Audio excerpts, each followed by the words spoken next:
Hello， 大家好，我们是草泥捏汉堡，今天为大家带来搞笑脑洞美漫辛普森一家第10季第6集。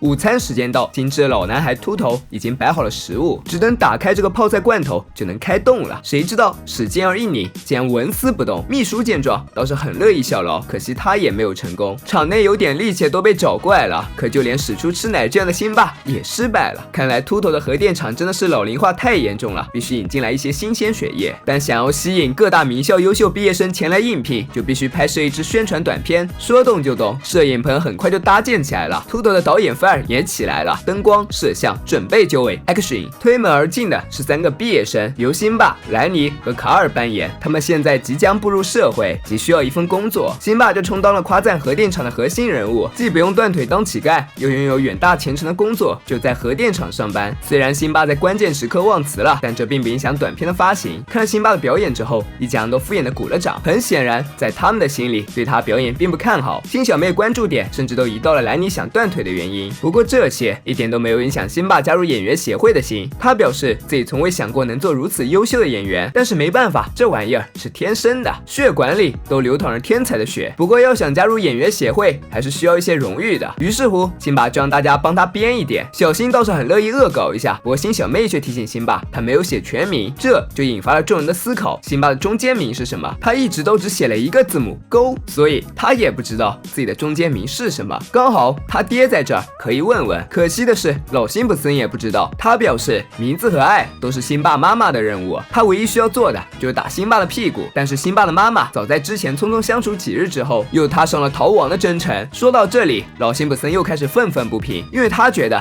这一切都是妻子咎由自取。不过妻子也还是有些优点的，比如可以陪他一起睡觉。孩子们只觉得这些话过于辣耳朵，还是说些正经事吧。小新问辛巴，为何不干脆就编一个名字？虽然辛巴曾在无数的表格上造假，然而在这一件事上，他就显得异常坚决。他是个成年人，应该有属于自己的名字。这时，老辛普森像是想到了什么，告诉儿子自己也许知道哪里有他的名字。时间刻不容缓，父子俩很快来到了目的地。辛巴的妈妈以前为了躲避老辛普森而居住了嬉皮公社，辛巴几乎是看到周边场景的一瞬间就喜欢上了这里，这美妙的与人类相契合的淳朴自然。不过也有可能是蜜蜂的声音搅乱他的脑子。老辛普森带着儿子就来拜会老朋友们，这么多年过去了，他们居然还能认得出彼此。在得知老爸去过伍德斯托克音乐节之后，辛巴十分的惊讶，他不相信是应该的，因为老辛普森是被辛巴妈妈强行带去的。那是一个盛大的音乐会，所有人都沉浸在摇滚音乐的氛围之中，除了老辛普森，他的立牌抗议也很快就淹没在了人潮中。当他看到自己的儿子都能享受这场音乐会，老辛普森觉得更生气了，直接就把小辛巴拖走了，丝毫不顾儿子苦苦哀求，还说要让他去越南服役。不过事到如今，他也没有半点悔意，反而觉得自己把辛巴从无所事事、脑袋空空、头发长长的人生中解救了出来。这不禁让辛巴幻想了一下那样的生活，身处无边的花海中，手里弹着嬉皮士的音乐，还有2个美丽的小妞帮他梳了长发，这样的生活简直不要太美好好吗？这时候，那2位老朋友开口了，他们对辛巴说，他的妈妈曾经非常美丽时髦，并且某些功夫也不错。老辛普森还一脸乐呵呵地说，你们也听说了？这谈话简直不要太尴尬。很快，他们就把话题引入了辛巴妈妈留下那幅画，那是一幅很美丽的画，幼小的辛巴遨游在无边的宇宙之中，所到之处皆是一片鲜花装点彩虹。更重要的是，这幅画的下面隐藏了辛巴的中间名，虽然这个中间名在读音上和之前没有任何区别，但从今以后的辛巴就是拥有完整名字的人了。多么美好的画，多么美好的名字，这一切都是母亲给他最好的礼物。还有一件斗篷，也是他妈妈留给他的，虽然老朋友告诉他斗篷有点脏，需要洗一下，不过已然沉浸在母爱中的辛巴哪里还听得进这些话？见事情已经办妥，老辛普森又像从前一样拉着儿子准备离开这个有关于他妈妈的回忆之地，但已经长大的儿子早已不像儿时那样容易控制，那幅画上字已经深深地刻在了辛巴脑海里。放飞你的梦想，我亲爱的儿子。辛巴对老辛普森说，他决定成为一个嬉皮士，就像他的妈妈所期待的那样。说完就穿上那件斗篷。要成为一个合格的嬉皮士，首先需要向前人学习。不过很明显，辛巴选错了榜样，他仅仅了解嬉皮士的无赖和谈情说爱，现学现卖他很快就开始了不拘小节的生活。恶心正在吃饭的女儿侮辱自己的老婆，并且还引以为荣。面对前来帮他洗斗篷的辛妈，他嗤之以鼻，表示自己就喜欢他这脏兮兮的模样，还说想辛妈腿也不要那么光滑。辛妈只觉得他越发胡闹，直接夺了他的酒。更加夸张事情还在后面。某天，辛妈正在打扫客厅，没成想沙发都不见了。与此同时，门外传来了莫德的惨叫声，辛妈急急忙忙地冲了过去，才发现辛巴正一丝不挂地躺在失踪沙发上。对于受到惊讶的莫德，不仅不害臊，还站起来让对方看个仔细。辛巴被吓得不轻，忙跑过来遮住辛巴的身体。此时，嬉皮公社两个老朋友正在踢球，突然一个飞盘砸到他们俩，定睛一看，原来是辛巴来了。既然这样，那就一起玩吧。谁知道辛巴一脚把娱乐工具都踢没了。不过辛巴终于觉得自己找到了归属，谁知马上两个老朋友就表示自己要去工作了。原来他们经营着一个2次食品加工厂，听他们介绍自己的产业，辛巴很不高兴，因为嬉皮士就不应该做这些事儿。然而他们表示，辛巴不也有工作吗？这可说到点子上了。辛巴马上提议让他们一起跳班吧，把所有的责任都推到别人身上。在辛巴坚持不懈的刺激下，两个人终于决定跟他一起出去放松一下，找回曾经当嬉皮士的感觉。就这样，3个嬉皮士踏上了征程。在路上的时候，辛巴还嫌人家音乐不够嗨，强行换了一个令他满意的。回到镇上后，辛巴也没闲着，忙着向每个人推销着自由的嬉皮士文化，就连学校也成为了他们的传播之地。连平时调皮捣蛋小新，此时也祈祷辛巴别来食堂，怕什么来什么。他们不仅来了，还解放了所有的学生。前来校长都不知道该作何感想了。辛辛苦苦15年，一句话就回到解放前，分1天了，也该让生活回到正轨了。可是工厂里的情况却让两个老朋友惊呆了。别人有没有被他们整分，没人会知道，但是他们的的确确被辛巴整分了，因为辛巴的飞盘卡在流水线上，生产的所有果汁全部都报废了。他们将没有任何颜面面对投资的股东，没有将他暴打一顿，已经是他们最后的仁慈。被驱逐的辛巴又来到那幅画的面前，这个最初鼓励他追逐梦想起点。在他的幻想中，画中的小孩突然活了过来，他嘲讽了辛巴这一天的疯狂，然后告诉他回去吧，老古板，你是不可能变成我的。就这样，万念俱灰，辛巴再次扔出了飞盘。不幸的是，他又被扔进了工厂里。很快，电视上就发布了果汁工厂所遭受的损失，以及负责人把这次事故归责给了一个笨蛋。看到新闻的辛巴还一脸天真，不知这个笨蛋就是他。不过自责也是真的，毕竟一切因他而起。虽然孩子们都安慰他，也没能起到什么作用，还是辛妈点醒了他，那就是补偿一下那2个受害者。就这样，到了晚上时候，辛巴又来到嬉皮公社，背上背篓收割了所有的蔬菜，然后将它们全部扔进了机器中。辛巴看到有条不紊的流水线又工作起来，即使把自己拿来喂老鼠，也是心甘情愿的。很快就到了第2天早上，辛巴马上出现在2个老伙计面前。当他们知道辛巴收割了所有蔬菜，包括他们自己吃的，2个人都无语极了。不过辛巴表示，现在全镇人民都能够享受果汁了，这倒是真的。不得不说，辛巴做果汁确实非同凡响。红发威力一口，美女飞机到手，胖胖巴尼一口，3眼怪兽梦里游，老实弗兰德一口，玩偶娃娃排队走，2个老头一口，晚年生活乐悠悠。正在办公的警长惊讶于警员的诡异举动，用手指蘸取了一点他手里的果汁尝了一下，是胡萝卜和仙人掌，看来是时候再敲打